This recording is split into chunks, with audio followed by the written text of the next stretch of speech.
President Obama, delivering his first major address tackling the uprisings in the Middle East on Thursday, endorsed Palestinians' demand for their own state based on borders that existed before the 1967 Middle East War. Though the move is likely to aggravate the Israelis, Obama said the United States' commitment to Israeli security is unshakable. He also rejected attempts by the Palestinians to gain recognition for their own state before the United Nations. Until Thursday, the U.S. position had been that the Palestinian goal of a state based on the 1967 borders with agreed land swaps should be reconciled with Israel's desire for a secure Jewish state through negotiations. In other developments, Israeli Prime Minister Benjamin Netanyahu came under heavy fire from his right-wing constituency and member of his own Likud party this week after suggesting he was ready to uproot more Jews from the biblical land of Israel in the name of peace. In a nationally broadcast Knesset speech on Monday, Netanyahu laid out the main points of the peace proposal he will present when he addresses the U.S. Congress next week.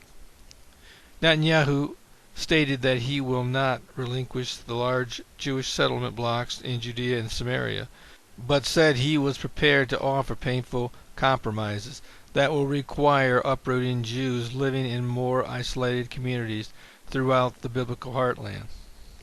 These compromises are painful because we are talking about parts of our homeland. It's not a foreign country. It is the land of our forefathers, and we have historical rights here, and not just security interests, Netanyahu continued. Deputy Prime Minister Moshe Ya'alon responded on Tuesday saying Netanyahu is mistaken if he believes a small military presence in areas like the Jordan Valley are enough to ensure Israel's security. Speaking at a conference highlighting Jewish agricultural success in the Jordan Valley, Ya'alon, a former Israeli army chief, explained that Israel won't be able to maintain long-term security in any area where the Jews don't live.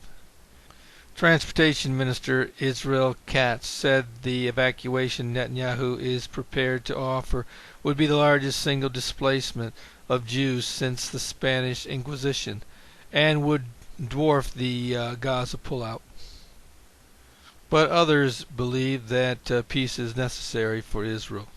A daring peace initiative by Prime Minister Benjamin Netanyahu is vital to the country's security and international standing, Defense Minister Ehud Barak said during an interview with the LA Times published Thursday. Barak said that without one, Israel could face increased isolation, mass popular protests, and its military aid from the United States could be at risk. Barak said he believes a peace deal is closer today than it was when he was Prime Minister during the Camp David talks in 2000.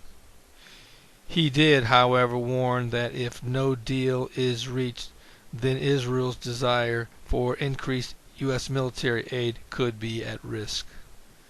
This about-face by U.S. President Barack Obama is a major bombshell that virtually everyone in the international community did not see coming.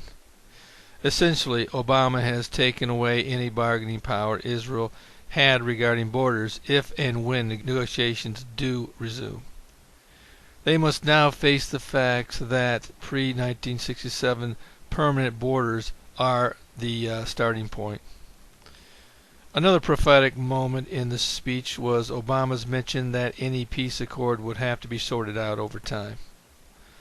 The Bible says in Daniel 9:27 that the coming Antichrist would confirm a peace accord with Israel that would last 7 years.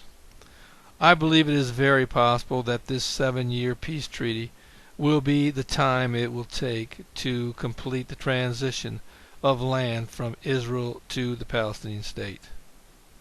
This is Terry Malone with the Calvary Prophecy Report.